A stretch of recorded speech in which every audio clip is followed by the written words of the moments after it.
What an effort! What an effort! Spectacular effort by New Zealand getting to the final of this World Cup. The first semi-final has been won by them with 1 over to spare. Well, I'll tell you something. With 5 overs to spare, it looked like maybe it was just too much to do for New Zealand. But boy, that little cameo by Jimmy Neesham, 27 of 11 with 3 sixes, turning it around. And then Daryl Mitchell, of course, started it off, held it together in the middle, and then won it for them in the end, 72. Not out of 47 deliveries. Geez, this has been one exciting game. And we have one exciting show to talk about this exciting game. You're watching Cricbuzz Live. I'm Gaurav Kapur. With me, Ajay Jadeja and Dinesh Karthik. Ajay, am I correct to say this game was like Sholay? It was a blockbuster like Sholay.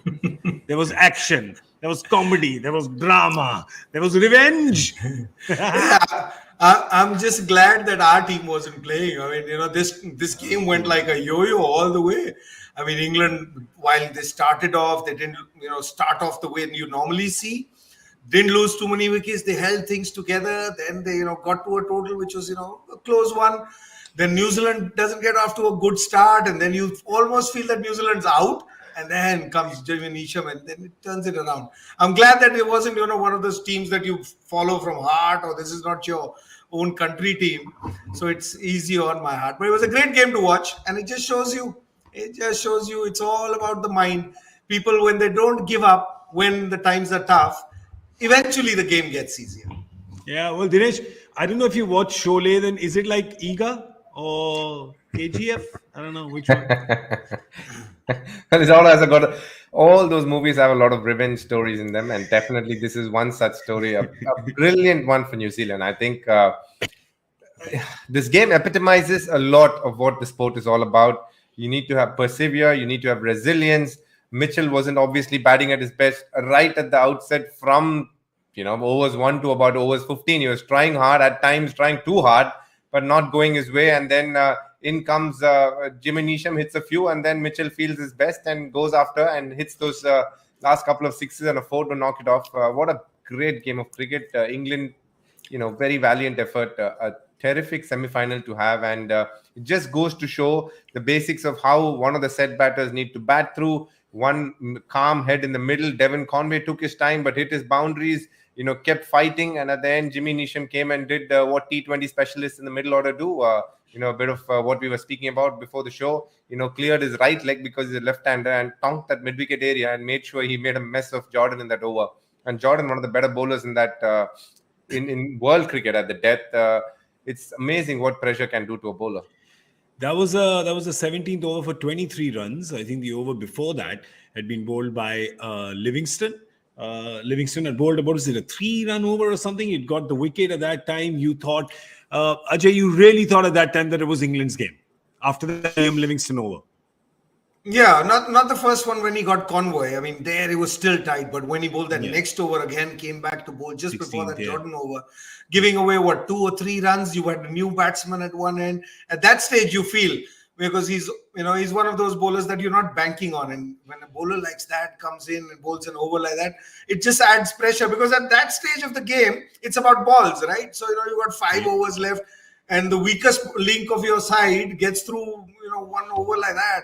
Then it's for yours to lose. And Jordan unfortunately had a bad day. I'd probably look at the moment where Livingston and Johnny Bairstow didn't go for that catch. That probably was for me the key to this game, because you drop catches, you get out, you bowl bad balls. That's all part. But when you see a team that's holding back, or waiting for the other guy to take charge, or you take a chance, or you take a chance, that's when you really get the picture of a game, that what the team's thinking. And I think that's when England probably started letting it go. It's weird because it was literally a few seconds, maybe a minute after that brilliant effort by Bairstow, whose DK's gone diving and managed to catch the ball as his knee touched the rope, and that's why it was a 6. But he caught it, he threw it back. Livingston caught it as well. They both are like, I don't know, have we caught it? Have we not? It's almost a run out. There's complete chaos. The next ball goes up between the two of them and neither go for it. It's like somebody wiped their memory clean, saying that they could do the superhuman effort. It was just gone. Yes, I think it was more Livingston's catch because he was running for deep mid wicket. He was closer to the ball, whereas They had placed Bairstow slightly straighter, so he had to cover more ground. So it was Livingston catch, and you could see he almost went to it, and then obviously backed out from it, threw the ball, and then apologized immediately, realizing his mistake. These things happen in a game of cricket, and all that boils down to is pressure. You need to want it at that stage. You want to be that guy to take that catch. You want to be that guy who can make that brilliant effort. That's when those things change. Credit to Daryl Mitchell, because he had that. He wanted to be that guy because he had fought hard. Things didn't go his way. But when he had a sniff of that victory, he made sure he didn't leave it for anybody. He wanted to be that guy to finish the game for them. Those 2 sixes in the last over obviously tells you the kind of positions he got into, also mentally to be ready to tonk that ball, because he didn't overhit it. He timed it beautifully. And, a great inning. And we'll remember this innings for a long time. In 2015, it was, I forgot his middle order batsman's name. How can you forget the name? 2015, not Carlos Brathwaite, not Carlos Brathwaite. Oh, okay. When New Zealand beat South Africa in that humdinger of a semi-final in 2015. Are you talking about Grant Elliott? Grant Elliott, that's right. Grant Elliott in 2015, and today it was Daryl Mitchell, for New Zealand. A couple of unknown names, but it'll be very interesting to see what he does in an IPL auction very soon. Oh, yes, of course. If you see, that's a good point. Right in the beginning, though, it was, Wood was rushing the ball to him. He couldn't really get it off, even outside the circle. Ajay, he was really struggling with his timing. But it's great that he stuck around, as what DK says, because today their batting lineup was not as long. They made that trade-off earlier in this tournament. I think sometimes when you are trading a batter for a bowler, your batters almost then tend to take a little more responsibility. Is that it? Because it's like, one sec, we don't have that many people to leave it to. Yeah, I always feel that. I mean, when you had 7, 8 batsmen in a side for a 20-over game, you invariably don't end up using most of your batsmen. And, even when you have 7 or 8, once a couple of wickets are down, then you start playing differently anyway. So might as well, give more responsibility, and they feel more comfortable and they believe that, they have to do it. There's nobody behind you. So you approach it differently. I mean, not that either one of those tactics are right or wrong, but, I've always believed that, the fewer the batsmen in the side, the better that you get out of your players. And because you never use your entire batting lineup. Once in 10 games is when you use your number 7 and 8. I mean, today is a great example. I mean, look at that England side. You have, Ian Morgan, who worked in for a couple of balls, or, and that's on a day where Morgan walked it at 7. He was 4 for 2. He played 2 balls, and he walked it at number 6. Sorry. Yeah. So, somebody like him. Billings and Vokes still to go. So you still had Billings, who was a pure batsman. So you never end up using your batsman. But yes, I know. I mean, there have been a couple of wins here and there where the 7th or the 8th guy wins you that one game. And every game, you are short of that one bowler. So I've always been a believer, and I still believe that, bowlers have a role. Even if they have a bad day, they still have to go out there and finish it. Whereas a batsman, when you have a good day, you don't need anybody else in your side. And when you have a good day, and you're hoping when you start a game, whoever's your teammate, you want him to have a good day, right? When he has a good day, so you have no role to play at 7 and 8. Yeah. So, I just want to tell you, Daryl Mitchell, of how good he was. We were just talking about that. 38 of his first 33 balls. And then, of course, changes gears. It was obviously Jimmy Neesham who was contagious, right? And Daryl Mitchell has got 34 of his next 14. So that's the virtue of sticking around on this surface of what he did for his team today. Was there any dew at all that you saw at the end? I know that if there was any dew or any wetness on the surface, it was probably Mitchell's sweat. I think right at the back end, the last 4-5 overs when you bowled, you could see that there was a bit of dew. That's why they didn't want to go for the Yorker, because that could very much go to a full toss under pressure, and you end up bowling another one. So I think that's where they went into the length ball hard into the wicket. But obviously these batters, one set batter at that stage, and somebody who's very good at the pull shot will find it slightly easy. It worked for Daryl Mitchell very well, the fact that the dew settled in and they couldn't go to their Yorkers. But you got to give credit for him to batting that first 33, 34 balls and not losing or not throwing away his wicket. Trying hard. He played, he was lucky many times. The pull shot didn't go to the fielder, and, he got a couple of top edge boundaries. His reverse sweep could have easily ended up anywhere. But, that's what you need. Sometimes you need a bit of luck as well in this sport, and you need a bit of luck in life. And he got it today, and he grabbed it with both hands. And most importantly, he's taken New Zealand to a World Cup T20 final, which they've never been in before. So that's great news for New Zealand. Yeah, they've made it a habit of making the finals of every other. Well, they do the red ball final, they do the white ball 50 over final, and now it's only right that they're doing the T20 final as well, and that's what they're going to be playing on Sunday. Who against, we don't know yet. But just to stay on the England bowling for a second, Ajay, we see that there's no Moeen Ali. Moeen is not bowled an over. Maybe, I mean, the fact is the guy scored a half century, and they always say that if a player is confident batting, you carry that confidence over into, your other discipline as well. Maybe perhaps one over somewhere, at least one over is good enough for one, or I don't know. I think, with both these captains, I mean, I enjoy both their captaincy and I watch them. I think they go with their gut and there's a plan in their mind. They went in. So except for that Jordan over, I think England was always ahead of the game. Had Moeen Ali bowled, what we've seen throughout this World Cup is he bowls right at the top. He starts with the new ball against a lot of teams. That didn't happen. You had a great start from Vokes and Jordan. So, where would you use that? And then you got Rashid on that 6th over. And then you had to bring in Wood. So the game was going at a pace where Ian Morgan was pretty happy. He didn't really need to use. And when he wanted an option, he had an option who could bowl leg spin and off spin. I think Livingston's a man you need to watch out in that option, DK. He's the man everybody's going to be looking at. So, and everything went right with him as well. So as a captain, sometimes you're making calls and you're thinking, and you always want a little resource left somewhere.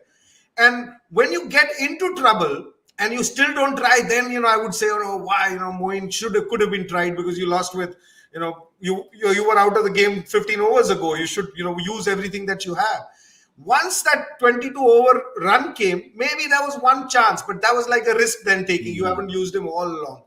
So these things do happen when you have 5 and 6. I mean, in that first innings, I think a lot of people also, I was talking to Brother Man through the game.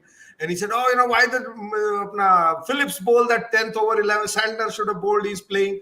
So as captains, you're making calls at certain times of the stage of the game.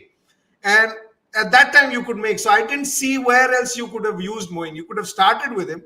But after that, it was only after Jordan. But that would have been like now you have nothing to lose, so you want to take a chance. So, good captains don't do that. They try and do what the right thing is to be done. So on paper, it looks, Moeen Ali is not being used. But from where I see it, there was no stage that, he was missing him. So it wasn't that England was going out of the game. Captain Morgan had him and he didn't use him. It wasn't that case. You make a great point because Morgan, after the game, has said that we were in control till the 17th. We had New Zealand exactly where we wanted them to be. So as Ajay is saying, you see the bowling analysis and you go, why is there no Moeen? But when you see the game, you understand till the 17th, it was going exactly according to plan. It was that one over, DK, that has changed it and just pulled it. It's like a tug of war. New Zealand just pulled the rope and all 11 players onto their side with that one over. Yes, I think they needed 4 overs, 57 runs. So, if you've taken the game to that stage when they're chasing 166, you've done your job. And, 4 overs, 57, 9, let's say 8 out of 10, you'll be winning it. It's going to happen. And especially when you have a world-class bowler like Jordan, who is consistently delivered over a period of time, you trust him to do it. And yes, he didn't come good today. And I know he will be pretty much, down on himself and hurting a bit, which is the case with any big game. You don't do well. So, these things happen. And I think his captaincy is spot on. He could have only bowled in place of a Livingston, and Livingston ended up being the best bowler of the day. So, you can't fault him. I think a finger spinner, especially with the Daryl Mitchell, when he doesn't know which way it's going, he was struggling all the way to the 16th over. I don't think Morgan did anything wrong. 17, 18, 19, 20, he kept it for his 2 best bowlers. So, look, you can't fault his captaincy. 1 over goes for 22, then the whole game looks different. Obviously, as MS Dhoni has said before, the deeper you take the game, the pressure transfers to the bowling team, and you could see that happening in this game. Yeah, they did it today. I think, yes. Since he's with us, we've been watching IPL, and that number that is shown for Morgan 1, 2, 3. Is it that when you're in control it's 3, and when you're losing control it's 1, or is there another code to it? Nothing. We sit here and presume things and try and make up stories. No. What is it? Give us a little insight on that. Don't give us the insight on KKR, how they do it. But what is it, that number that is told to a captain? Is it the bowler number, or is it, the situation of the game? It'll be a little unfair because I was very much part of the conversation to give it away. I think that'll be very unfair to them. But it is not got, I can tell you this, it's got nothing to do with the situation. That I can tell you for sure. Ooh. Ooh. Enough order for us, right? Yeah, I know what it is. I know Yeah. exactly what it is. It is to order from the Chinese takeout menu afterwards. So that's why he's saying, I want number 1 or you want number 3? He says, no, I want a number 4, which is Hunan chicken with a number 1 that is egg fried rice. That's exactly how you order from a Chinese menu in England, isn't it? So That's how you order.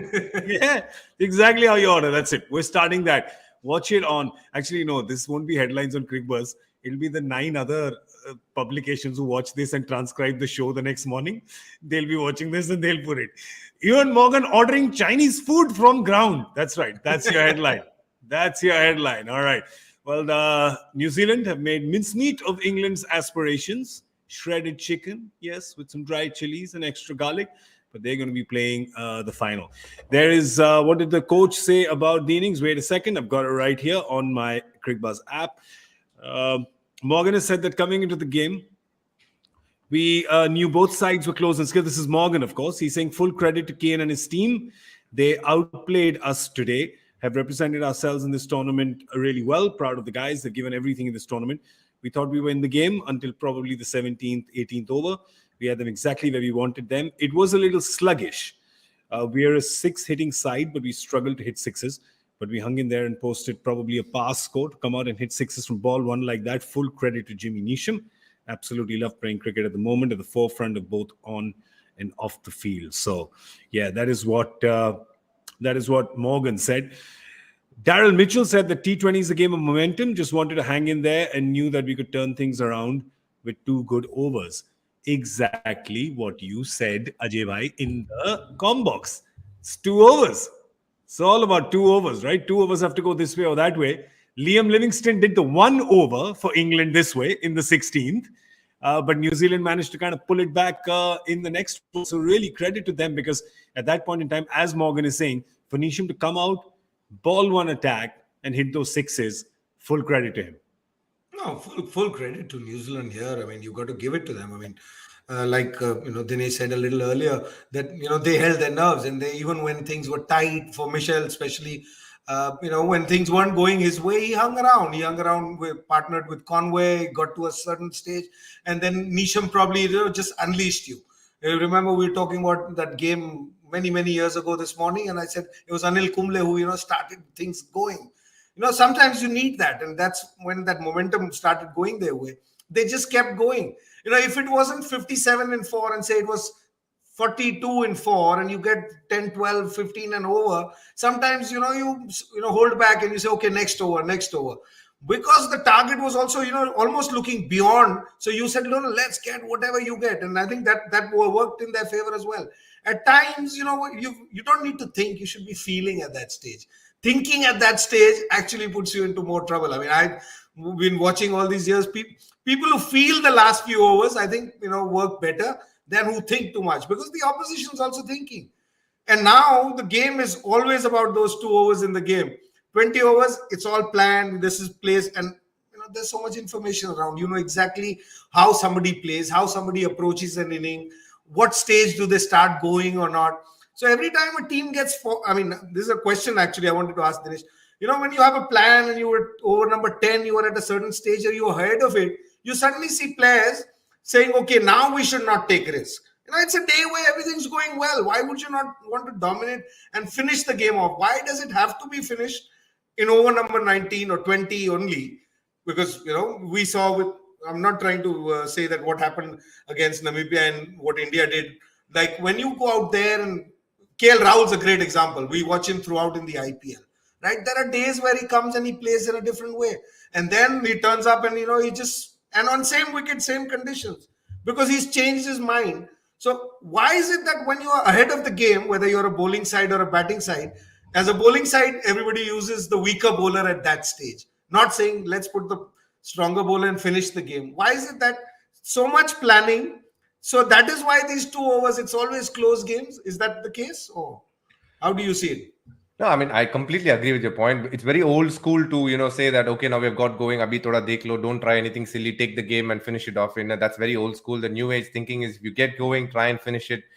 keep going with the momentum. You target a bowler, try and hit him as much as you can. Those are the kind of messages that is coming through, and you'll see that in the near future as well, where teams finish matches at 15, 16 overs if they get going. Definitely. With KL Rahul's case, a very interesting case today. I think Punjab Kings is very dependent on him. As an opponent, if you get KL Rahul's wicket and Mayank's wicket, the match is almost done and dusted there. So I think KL was batting under. Obviously, he didn't want to lose his wicket under, right at the start or, in the middle. He'd rather lose that wicket where he bats through, and, he'd rather lose his wicket in the last 17, 18, 19, 20, looking to slog, than do something up front and get out and go watch the match and then see others are not able to bat 50, 60% of what he is capable of. So I think he underplayed himself a little bit, because he knows that Punjab Kings is very dependent on him, because every time they lost, he didn't fire. So he knew that for them to win, he had to fire. So that was the case. Like if you see the last game against CSK, the game was done. The teams were decided who was going to qualify. They were out of it. He came all guns blazing against a full-fledged CSK side and took them down. That's the real KL Rahul. So I think the team which he goes for in the new IPL, or whether he stays back, only he knows it. So, I hope there are other batters that he trusts, and he decides that, let me just go and bat the way I want to bat every time, like I batted against Scotland, against Namibia. And the more we see that of KL Rahul, because I believe in world cricket today, he's one of those who can play with the new ball, literally play with the bowler and hit them anywhere he wants, because he's got great shots on leg side and off side, which not many people have. Even if you see a Neesham today, all his boundaries were on the leg side. Whereas for a KL Rahul, he could hit it over covers, he could hit it over point. And if you bowl anything on his legs, he's somebody who scoops it over fine leg and deep square leg, second to none in the world, actually. So he's got a lot of shots. But the question is whether he's able to trust the others behind him to do well, so that he can go and bat the way he did. I don't think he did that with Kings 11. Punjab Kings. So I think that was the reason why he batted that way. Yeah, he cuts a lot of his game at that point in time. So it's up to the others to let him be Mr. 360 from India. Otherwise, he's Mr. 180. So he's going to take it a little easy, because the guys behind him are not backing him up. All right, today, Daryl Mitchell, the coach, even before the game, this is what the coach had to say. We've got a little quote of the coach on Daryl Mitchell. Gary Steed said this. He's got a lot of really strong attributes that we like. We love his competitiveness and the way he takes on teams as well. I think sometimes you have to be brave and you run with what feels right at the time. And it felt right. And we've given Daryl the opportunity, and he's repaid us in spades. He is talking about Daryl Mitchell not opening and Daryl Mitchell being opener in the World Cup. It is, well, both of you have done it, right? Both of you have been thrust into this opener role. DK, you've even done it in Test cricket. It's like when the team shows that faith in you, you obviously are going to do it. You're not going to say no, but it comes with challenges, doesn't it? Oh, definitely. I think batting in the middle order and batting opening is two different things. Every time the toss happens, you have butterflies in your stomach. You're trying to figure out which way the toss is going, and then you get ready to play. You set the tone in many ways for any match that happens. So it's a great spot to be. If you enjoy it, it's a great place to be. Actually, openers are in many ways very unflexible, because they're so used to opening. They find it really hard, sitting and waiting. If they're a middle order batsman, they just can't get that hang of it. Whereas they really like opening. Every time they know when the 7th, 8th wicket falls, they're going to be batting within a couple of minutes now. So they're always ready. They're thinking about the batting. So they're tuned very differently. In a T20 game, obviously, they set the tone in the power play as well. And I think Daryl Mitchell, it's a great quote. I think you can, it kind of epitomizes what New Zealand cricket is all about. Not the most talented, not the biggest superstars around, but, making very, efficient use of the players that they have. Daryl Mitchell has never opened before, not even in domestic cricket, not even in domestic T20. To come out there, trust him to do it. I thought, wow, that's a big decision, because New Zealand doesn't do these kind of things. But now, they've come out there, done it, they've trusted him. The beautiful part is, even if you had failed all 5 matches, he'll go back and play opening, which you are not other countries. You can't expect that to happen in many other countries. So, he has the backing of the New Zealand team, and it's good to see him. He actually bowls a decent amount of medium pace as well. For some strange reason, he hasn't bowled, but he looks a good cricketer, somebody who has a good head on his shoulders. He's not going back. He's coming here. After this. He's coming here. He's coming to us. He's coming to play here. But Big Brother, I'll ask you, there was a young man who was thrust into the role of opening, and you walked out with him. What's his name? Somebody had guided, he never opened. So he wanted to know, how do you open the innings? So I told him exactly how it's done. Sachin, is that it? Is that the name? Have I got the name right? Yeah. I always say this: most great things in Indian cricket have happened by default. Everything that Indian cricket plans never happens. And there's another example for you. On that day, he turned up because Sherry had a neck or one of those injuries that he generally Did had. he have a pain in the neck? We had. He's still a pain in the neck for everybody else around these days. But that's him. Not for us, though. Not for us. Yeah. He's our brother. He's our brother. And for me, especially, every time I had to make a comeback, he was resting on that day. So, I'm grateful to him. Always grateful to him. So, so he came out and he unleashed himself. And that's when he discovered, oh my God, this, because he was batting in those days at 5, 6, and, sometimes even at 7. Yeah. And it's a different ball game altogether. He was almost wasting talent there. And ever since that day, I think the whole game, one day cricket for India changed, not just, world cricket. Indian cricket till that day never thought of, starting. We had Srikanth in the past, Chris Srikanth, for kids who were watching now would probably think talking about somebody else. So Chris Srikanth was one of those who would go out there and flamboyant, but he was always looked at as, oh, this is one individual who can do this. Nobody else can bat like this and nobody else should bat like this. But after what happened with Tendulkar opening in that innings, then I think India started looking at power play totally differently, because it was only, in fact, it was New Zealand even then, 92, it was great patch who started, attacking in that power play. Yep. So these guys changed the way people look at this sport, the one-day game that we see. And it just happened. It was never planned. Indian cricket, whenever you plan and do things, it always goes wrong. But that's, Sachin Paji, I remember he had that V12 bat, and when you opened with Ajay New Zealand, brilliant. He used to step out and smash that Gavin Larson and all that. It was a great sight. I think the way he was batting at that time, extremely dominant and attacking as a batter, and that was I believe, and even he says that he batted very differently than, very fearlessly in many ways, very bold. Great to watch. But you must have, and we watched so much of him, right? He got 51 centuries after that. Sorry, you were saying? No, I was just asking him, because isn't that the case with most players? Whatever each player, I think maybe 1 out of 100 would go, when they start their careers, how attacking and how aggressive they are. By the time, if they've had a long career, 5, 10, 12, 15 years, their attacking or striking ability is only going down. And is that because of the pressure that you start understanding the game more? Yeah, I think it's a lot to do with people like us. We sit and dissect all those performances, and whenever attacking batsmen play, they'll play a few knocks where it's amazing, and then they'll come out and try something like that and get out in a very stupid manner a lot of the times, and then we'll literally put them below the ground and smash them, and they think that, wow, now I need to change my way, and that's how it happens. And experts like us, obviously, we've seen the game, we've played the game, but still, when the difference between bravery and stupid is just completely based on a result. If somebody comes off, they are always looked at as brave. If they don't succeed, then they're looked at as a failure. It's never the process there as well. That's why you see MS Dhoni, Sachin Tendulkar. Today, a great example is Rishabh Pant. And the way they started will be very different to what they bat today, because they realize that the expectations of public is that they want them to score, at the same time never get out. That's never going to happen, because every time you're an attacking batsman, you're taking risks, and when you take risks, you're bound to get out. And a lot of the times it look very silly, and they'll obviously equate that to the situation and say you're playing very immature. So then that puts pressure on you, and then you decide, let me play more cleverly. And that's why you see the Rishabh Pants and even KL Rahuls, for that matter, take time initially, make sure they're set before they do anything silly, unless the situation warrants them that they can go from ball one. I always feel that that's the journey of an Indian cricketer. You can't be the same way that you are when you started. And there's no one till now in the history of Indian cricket who's remained that way. They've always changed the game, because they feel that's the only way to survive in many ways and become a good player, because that's what people expect out of you. They prefer consistency to bravado a lot of the times. Yeah, well, except perhaps maybe just Viru, I guess, who just refused to succumb to the responsibilities of adulting. And he said, no, the child in me will keep playing in every innings, and pretty much was doing right till the end. But before I round this off, I wanted to ask, on that day, that morning when you guys walked up, was it 94? 1994, was it? That morning when you guys walked out in New Zealand to open with you and Sachin together. Which year was that? 94, 96? Yeah, it was pretty late at night, yeah.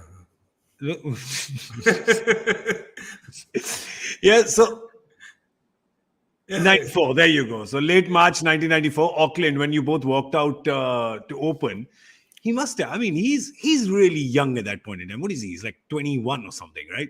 I'm sure he must be slightly nervous. And you're the chillest of chillest dudes. I'm sure you would have. Wasn't there? Come on, tell us what the conversation. Must have been a little chat, something. No, I mean, by 1994, he was a world champion. I mean, I think it was probably 89 to 90, maybe the first couple of series. I mean, he was always a champion from day one. I mean, you knew he was special even at under 19.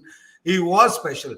But, post that 92 tour and the World Cup, he was one of the best in the world. And, I don't think he was nervous at any stage. He was actually looking forward. He was the one who said, I'll go if he's not playing. And, he's God. I mean, he's God of cricket. I mean, he'd be nervous inside or whatever. But, I mean, the best times that we probably had was when we opened. I mean, because it was so easy. You had to do nothing. The master did everything. All you had to do there was just hang around with him and entertain him, keep him in good mood, and he would do the rest. Oh, nicely said. Yeah, the best seat in the house for sure. If you're batting across from the master, you can say you've got the best seat in the house. Okay, the best seat in the house for New Zealand, in the final. No, it'll be when they win it. There's still one more game to go for that. What have they done? They've come through on the semi-final against England. That was the group that they went through, the people that they beat. And they're going to be playing. That was the group: Pakistan, New Zealand, India, Afghanistan, Namibia, and Scotland. And New Zealand came second in that group. Pakistan came first in that group, and therefore will be playing Australia, and that will be happening tomorrow. That is happening in Dubai. Today's semi-final, of course, was in Abu Dhabi. Tomorrow, Pakistan v Australia happens in Dubai, and that is going to be Crackerjack, DK. Humdinger. Crackerjack and I just learned these two words. That's it. If you have any other, you can throw them in. If today's semi-final is anything to go by, I'm sure it'll be a absolute crackathon, the game, because Australia, that's nice. Australia and Pakistan, two good sides. I put my money on Pakistan because of the kind of cricket they're playing. Again, I'll say a lot depends on the toss, especially in Dubai.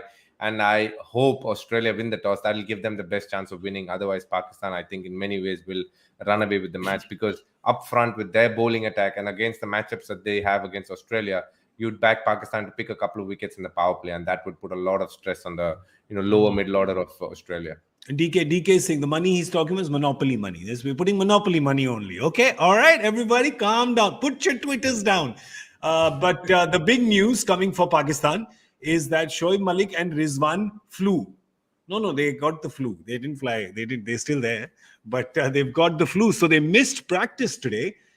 Both Mohammad Rizwan and Shoaib Malik. Just hope that their COVID tests are negative, by the way. Pakistan has said that officially. They don't have COVID. Those tests are negative. But how big is this a factor if they both don't play tomorrow, or one of them doesn't play tomorrow, especially Shoaib Malik after what he did with that fastest 50 for Pakistan ever in T20 eyes?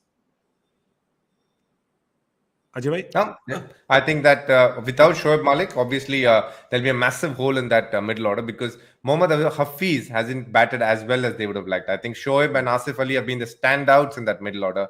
They've won a couple of matches single-handedly for them. So a lot will depend again on those two, because they have the skills to obviously take on the bowlers. But I really will love to see how Asif Ali does in the next game, because I can see that up to 130, 135, he'll be a good hitter of the ball. But when it crosses 140, I do think with his technique, it'll be very challenging. So it's going to be a great tussle when he takes on a Stark, a Cummins, and a Hazelwood. So I'm very keen to see how he goes. Overall, as I said, if those two miss, it'll be a big miss for them. But knowing Pakistan, come on now, they're not going to miss this semi-final, are they? They've tried so hard. They've been, in the bush for so long. They've got an opportunity now. And I think every one of that, again, it's been an unchanged 11 for them throughout the tournament. And I don't see any change tomorrow as well. Yeah. Big brother, what do you think? With these two?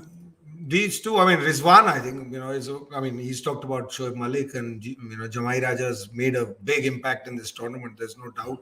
But I think Rizwan holds the key, because, Rizwan allows Babar to play the way he plays, and he holds the innings together. Rizwan keeps wicket as well. And my take on wicket keepers. They're the ones who decide the energy in the side. So that energy in that side looks very calm, very composed, and which is rare with Pakistan. So you need that kind. So I think you probably miss Rizwan a lot more. Shoaib Malik, of course, his ability and his experience is something that you will miss. But for me, these games are never about the guys at 5, 6, 7, and 8. It's about the top 3, 4, because especially against Australia, they're one side that they never let you get up again. If you let them get on top of you, they won't let you get up again. So that start is very important. They will miss Rizwan. On the other side, and Australia's, played 4.5 bowlers, so that's their hope. So batting second, Australia, I think, has a probably has a chance. But if they bat first, Pakistan should not have a problem against these guys. I mean, that's the way I see it. Do you think they'll change that though, TK? Do you think they're not going into a semi-final and changing that strategy, right? They're not bringing another bowler in, as Ajay is saying. Yeah, they're not playing 5 full ones. Do you think they'll change that strategy and say, let's just pad our bowling?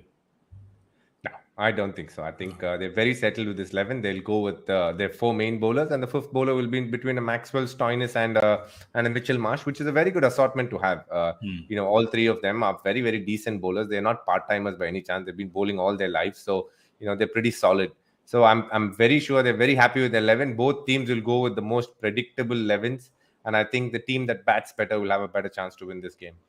Yeah, well, Dubai, of course, and same thing. Like you had said, DK, a little earlier, that if there's a little bit for the bowlers, it is most in Dubai out of all the 3 surfaces. And both sides seem to have some amazing bowlers, Ajay, who can really exploit. Even if you give them a little millimeter in that wicket, they can take an inch out of it. Yeah, but in that case, I'd probably put Australia. The top 3, if you had to pick only 3 from both sides, Australian bowling looks much better.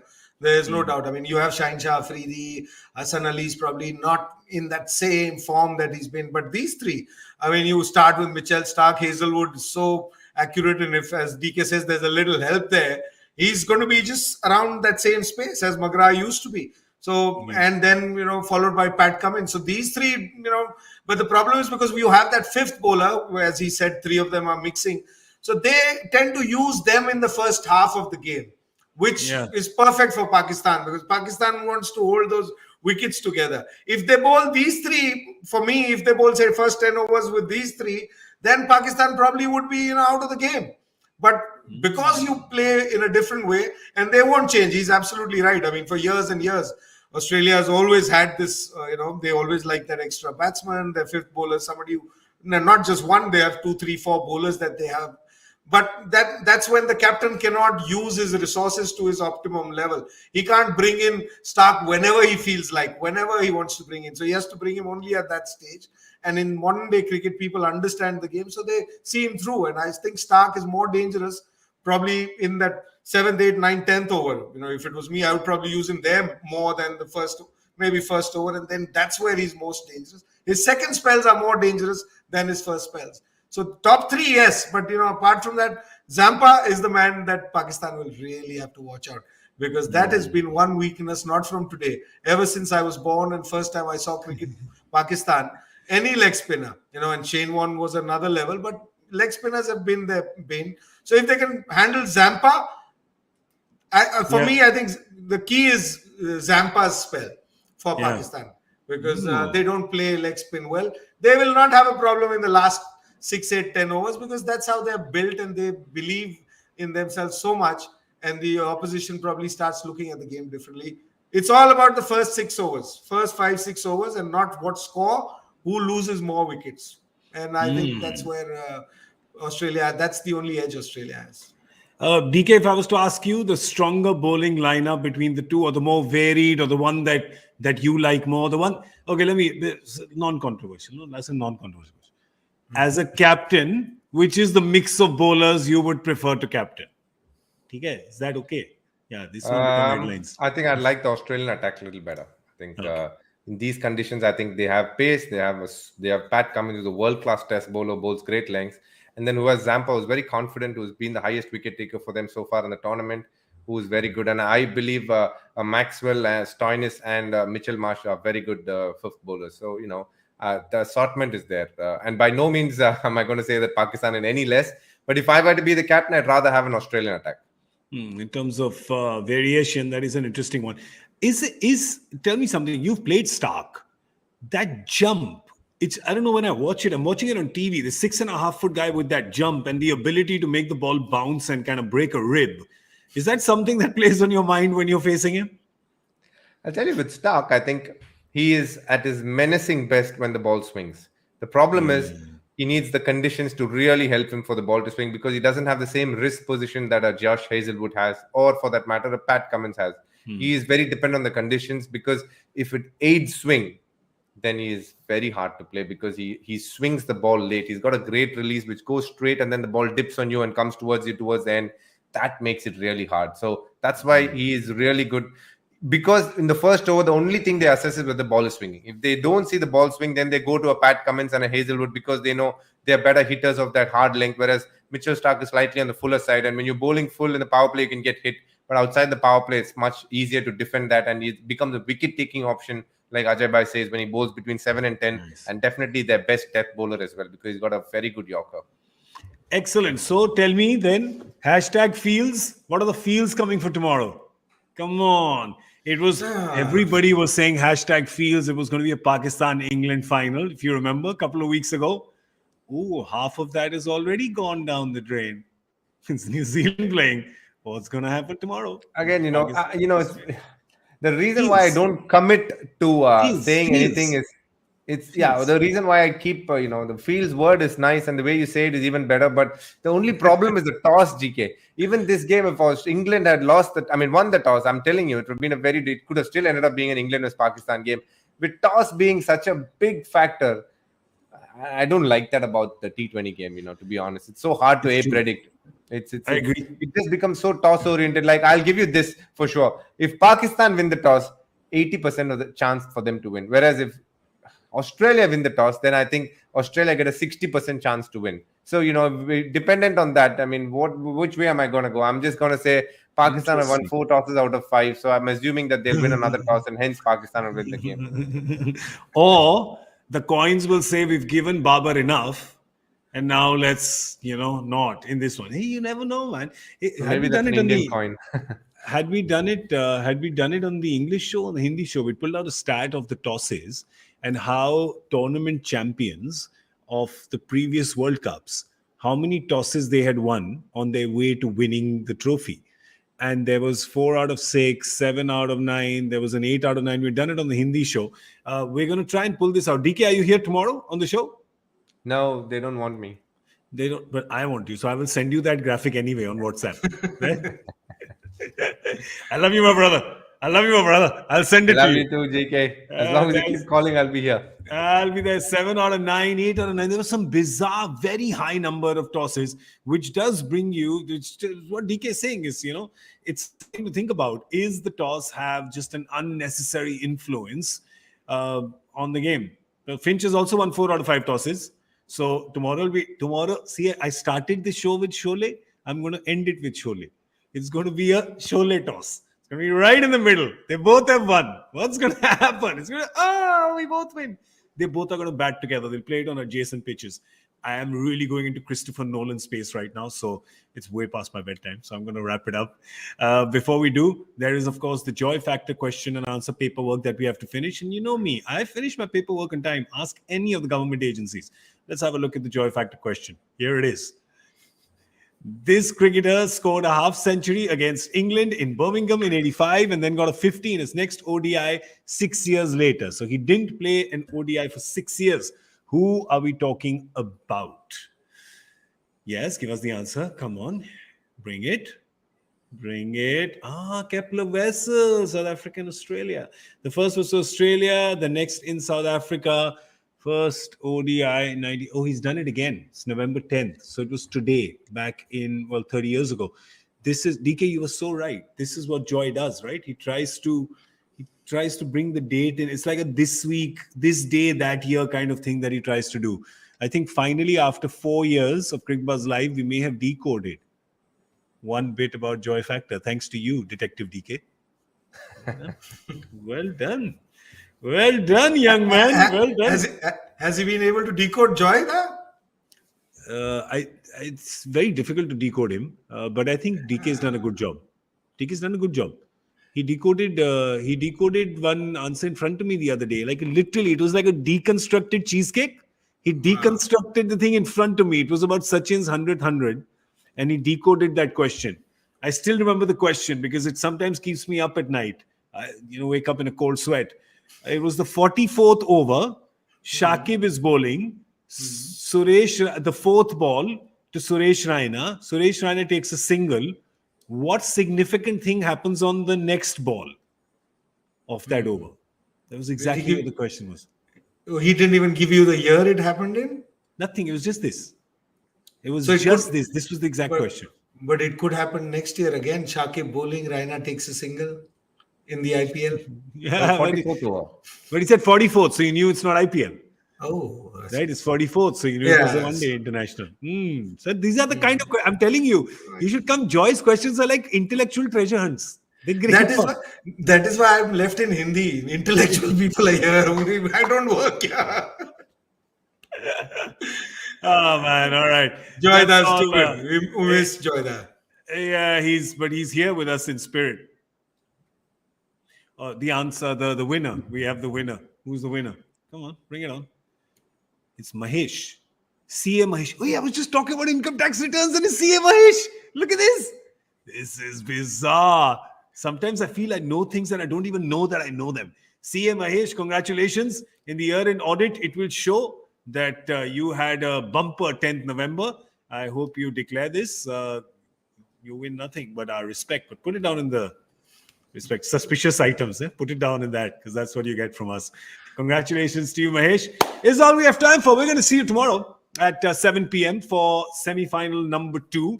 Thank you so much, Dinesh Karthik, for joining us. Thank you. Thank you, DK. Don't even need to take your name. It's right behind you. The neon lights. He's a star. And of course, thank you to Mr. Ajay Jadeja. Thank you so much, brother man. Thank you for joining us. Thank you for having me and suffering me. And it's been a pleasure. It's always fun with you, but with DK, it was enjoyable and learning as well. Thank you both. It's been a fabulous day in English. But see, here's the thing. He's brought the Hindi word in. When he said suffer, it was not the English one. It's the Hindi one that he's saying. That was for you, not for DK. He journeys with us. And he will journey with us tomorrow as well. And we hope you do. Please have a good night. Stay safe, all of you. Mask up. Vaccinate if you can. Yes, please. I'm Gaurav Kapur saying good night. See you tomorrow.